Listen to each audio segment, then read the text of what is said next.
Нухай Абсаламович Батырмурзаев родился в 1865 году в крупном кумыкском селении Аксай Республики Дагестан. В те годы это был быстро развивающийся культурный и экономический центр с крупной ярмаркой, который был хорошо известен в регионе. Все мужское население Аксая едва ли не поголовно владело грамотой. Первые годы жизни Нухай посвящает учебе. Он овладевает родным кумыкским, а также арабским, русским, турецким языками. А для того, чтобы добывать хлеб насущный, становится ювелиром. К 35 годам герой нашего повествования становится известным серебряных дел мастером. Он часто по работе ездит по Закавказью и в Поволжье, где быстро осваивает татарский. Эти поездки существенно расширяют его кругозор, социальный опыт и круг общения. Вместе со своим другом, инженером и крупным меценатом Манаем Алибековым, который построил медресе в Аксае, Нухай становится соратником ученого-востоковеда, преподавателя Петербургского университета Магомеда Апенды Османова. Последний прививает ученикам интерес к достижениям русской и европейской науки в стремлении использовать их для возрождения мусульман. Нухай же активно интересуется родной средой и мусульманскими догматами. Являясь глубоко верующим человеком, он пишет стихи, проникнутые восхищением самоотрешенности и подвижничества пророка Мухаммада, мир ему, и его соратников.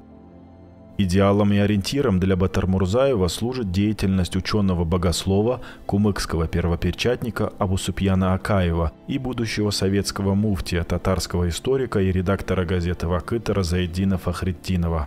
С обоими он часто встречается и переписывается, а в 1906 году он публикует поэму «Положение Кавказа и России», в которой призывает мусульман получать образование и сопротивляться произволу коррумпированной провинциальной бюрократии. Руководствуясь известным изречением «воспитывая мальчика, воспитываешь мужчину, воспитывая девочку, воспитываешь нацию», Нухай выступает за женское просвещение. В 1910 году он добивается открытия в родном Аксае школы для девочек. Это было знаменательным событием в масштабе всего Кавказа.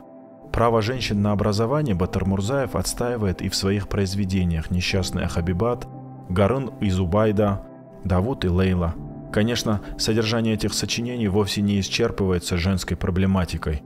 В одном из них он призывает: давайте брать хотя бы пример с других народов. Понятно, что в настоящее время люди, не владеющие науками, будут зависимы. Давайте стремиться к прогрессу, друзья. В уста героев своих произведений Нухай вкладывает призыв к читателю осваивать новые перспективные профессии, заниматься торговлей, финансово преуспевать. Многие строки его произведений и ныне звучат актуально, напоминая содержание бизнес- и коуч-тренингов.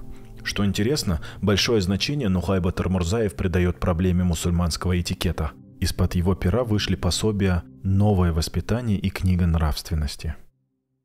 Как Абусупьян Акаев и богослов Шахамат Кади из Эрпели, Нухай Батырмурзаев занимается и переводами художественных произведений с арабского и других языков. Им изданы циклы рассказов «Джаншах», «Синдбад-мореход», рассказы Моллы Насреддина. Отдельно надо сказать о Нухае Кагабадзе. Двух его сыновей можно назвать выдающимися людьми. Зайнал-Абид становится поэтом, публицистом и преподавателем, а затем и революционным деятелем, который пронесся как метеор, прожив короткую, но яркую жизнь. Другой его сын, Абдулгамид, проживет значительно больше и сделает много полезного для развития кумыкской филологической науки. Он автор первой книги, написанной на кумыкской кириллице, соавтор русско-кумыкского словаря, которым мы пользуемся по сей день. Абдулгамид тесно связан и с крымско-татарской филологической наукой. Окончив филфак Крымского педагогического института, в дальнейшем он становится завкафедры общего языкознания Альма-Матер, а затем директором Крымского института языка и литературы в Симферополе. Безусловно, талант и образованность обоих сыновей – это заслуга отца, понимавшего, что просвещение народа необходимо начинать именно с собственной семьи. Своеобразием революционных событий в Дагестане являлось то, что роль большевиков в них была крайне невелика. Основной тон задавали представители социалистической группы в лице Каркмасова, Дахадаева, Тахагоди и левого крыла духовенства во главе с Али Хаджи Акушинским. Военный комиссар Красной Армии в Дагестане Махач Дахадаев публично заявлял, что советская власть не против шариата, а за шариат, но в интересах бедного большинства. Поверил этому и Нухай совместно с сыном Зайнал-Абидом. В сентябре 18 года советская власть в регионе свергнута бичераховцами.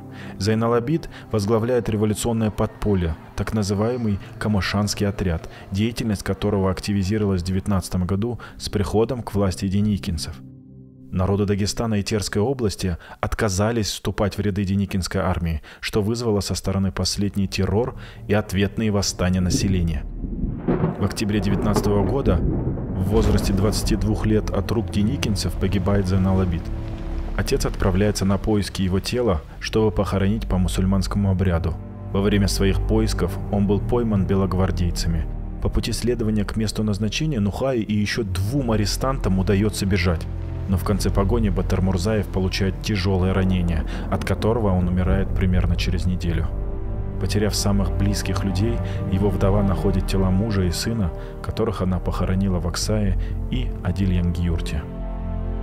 Казалось бы, 54 года жизни – такой недолгий срок, но наш герой оставляет за этот короткий период большое наследие. В своих статьях, выступая как теоретик кумыкской литературы, он призывает учиться реализму у Пушкина, Гоголя, у татарского поэта Габдуллы Тукая. Все его творчество – это попытка показать нам, что человек должен быть всесторонне развитым, менять себя в лучшую сторону, чтобы менять мир вокруг. Таким он и вошел в историю, человеком, поменявшим мир к лучшему.